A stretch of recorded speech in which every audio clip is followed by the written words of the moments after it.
ஸ்ரீமதே ராமானுஜாய நமஹா. ஆண்டாள் திருவடிகளே சரணம். இதுவரைக்கும் 15 பாட்டோட அர்த்தத்தை பார்த்துட்டோம். அப்படின்னா பாதி கிணறு தாண்டிட்டோம்.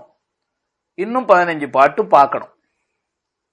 ஆண்டாள் தோழிகள் கிட்ட நோன்பு பத்தி பேசுறத முதல் 5 பாட்டுலையும் 10 தோழிகளை எழுப்புறத அடுத்த 10 பாட்டுலையும் பார்த்தோம். தோழிகள் பேரை சொல்லி பார்க்கலாமா? பிள்ளாய், நாயகப் பெண் பிள்ளாய், கோது கலமுடைய பாவாய், மாமான் மகளே, அம்மனாய், கோவலர்தம் பொற்கொடியே, நற்செல்வன் தங்காய், போதரி கண்ணினாய், நாவுடையாய், இளம் கிளியே. நேத்திக்கு பார்த்தமே, கிளி போல அழகா பேசுற பெண்ணு. தப்பு செஞ்சுட்டா கூட ஆமா தப்பே செய்யலன்னா கூட நான் தப்பு செஞ்சதாவே இருக்கட்டும் அப்படின்னு ஒத்துக்கிட்டாளே அந்த பொண்ணு. இது வரைக்கும் 10 பெண் பிள்ளைகளை எழுப்பிட்டா. 10 பேருமே கிருஷ்ண பக்தர்கள் தான். ஆனா ஒவ்வொருத்தருக்கும் ஒரு மாதிரி பக்தி. சரி, இப்ப தோழிகளோட ஆண்டாள் கண்ணன் வீட்டுக்கு போனான். கண்ணன் வீடா? அவங்க அப்பா நந்தகோபர் வீடு தானே. சரி, அங்க போனான்னே வச்சுக்குவோம். அங்க போனா கதவெல்லாம் மூடி தாப்பா போட்டிருக்கு. பெரியவங்க இருக்கிற வீடுன்னா காவல் பலமா இருக்குமே. இங்கேயும் வெளியில ஒரு காவல் காக்கிறவர், உள்ள வீட்டுக்குள்ள போறதுக்கு அதுக்கு முன்னாடி கதவுக்கு முன்னாடி ஒரு காவல் காக்கிறவர், அவங்க எல்லாம் நிக்கிறாங்க.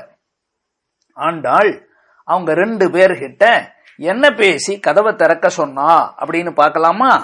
முதல்ல வெளியில இருக்கிறவர் கோயில் ஹாப்போன் அப்படின்னு எழுப்புறா. என்னது அது பொருள்? எங்க ஊருக்கே தலைவர் நந்தகோபர், அவரோட வீட்டுக்கு காவலா இருக்கிறவரே அப்படின்னு அர்த்தம். இல்ல, எங்க கண்ணனையே காப்பாத்துற நீதான் தலைவன் அப்படின்னு கூப்பிடுறா. நாம எல்லாம் ஏன் நிம்மதியா ராத்திரில தூங்குறோம்? காவல்காரங்க, அதான் போலீஸ், அவங்கெல்லாம் இருக்கிறாங்களே அப்படிங்கிற தைரியத்துல தூங்குறோம்.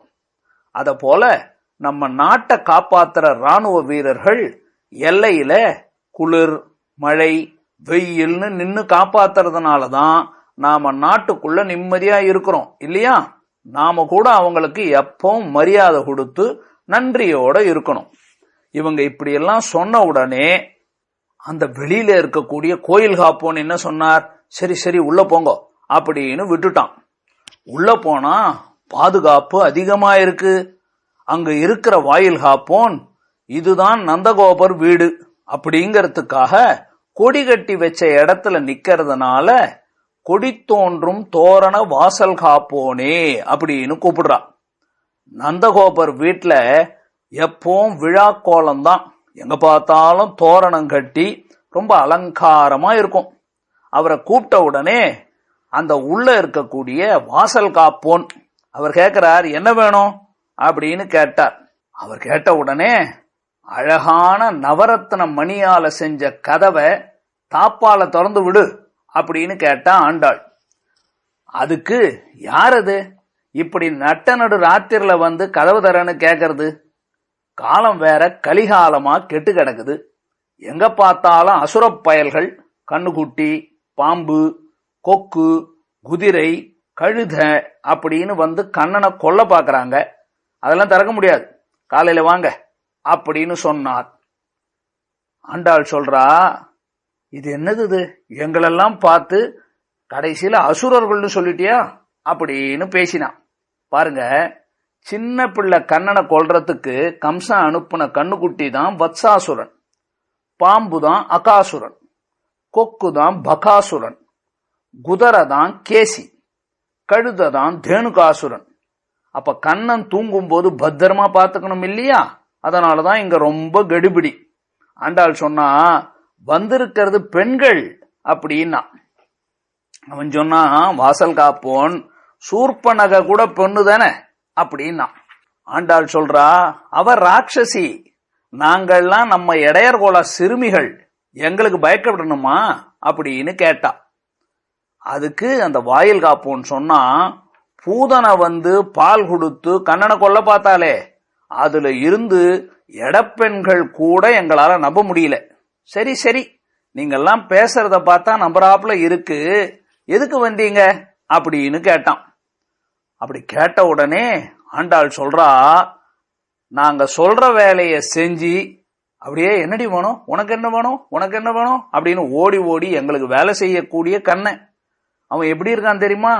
நீளமா இருக்கான், கருநீல நிறம், மணிவண்ணன் அப்படிங்கிறா.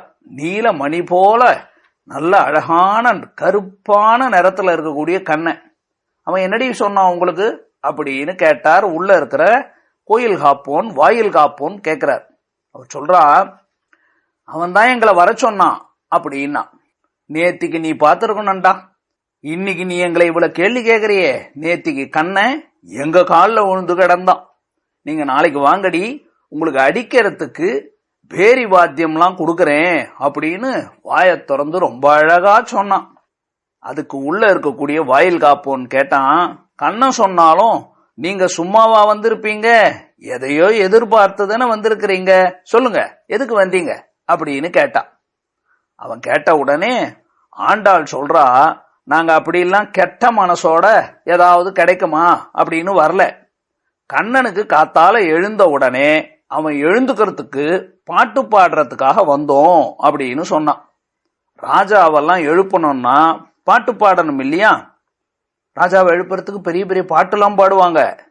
விஸ்வாமித்திரர் இப்படிதான் கௌசல்யா சுப்ரஜா ராமா பூர்வா சந்தியா பிரவர்த்ததே அப்படின்னு ராமருக்கு எழுந்துக்கோ அப்படின்னு பாட்டு பாடினார். உங்களுக்கு எல்லாம் சுப்ரபாதம்னு தெரியுமே, கௌசல்யா சுப்ரஜா ராம பூர்வா சந்தியா பிரவர்த்ததே அப்படின்னு எம்.எஸ். சுப்புலட்சுமி அம்மா கூட பாடியிருக்காங்களே. அது ஸ்ரீனிவாசர் நம்ம திருமலையில இருக்கிற பெருமாளுக்கு பாடுற சுப்ரபாதம்.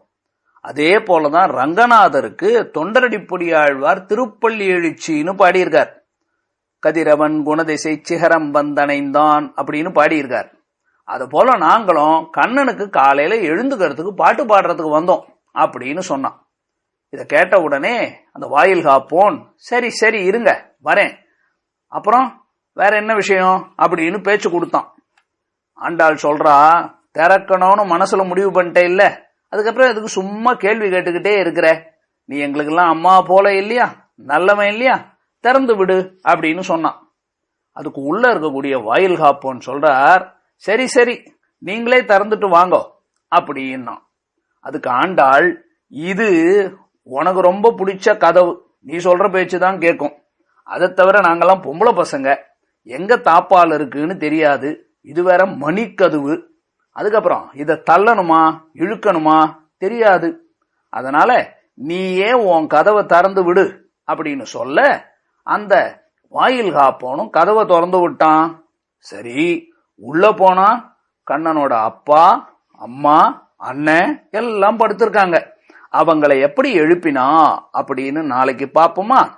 நாயகனாய் நின்ற நந்தகோபனுடைய கோவில் காப்போனே, கொடித்தோன்றும் தோரண வாசல் காப்போனே, மணிக்கதவம் தாழ்திரவாய் ஆயர் சிறுமிய ரோமுக்கு அரபரமாயன் மணிவண்ணன் நென்னலே வாய் நேர்ந்தான், தூயோமாய் வந்தோம் துயிலெழப் பாடுவான், வாயால் முன்ன முன்ன மாற்றாதே அம்மா, நீ நேச நிலைக்கதவம் நீக்கு ஏலோர் எம்பாவாய்.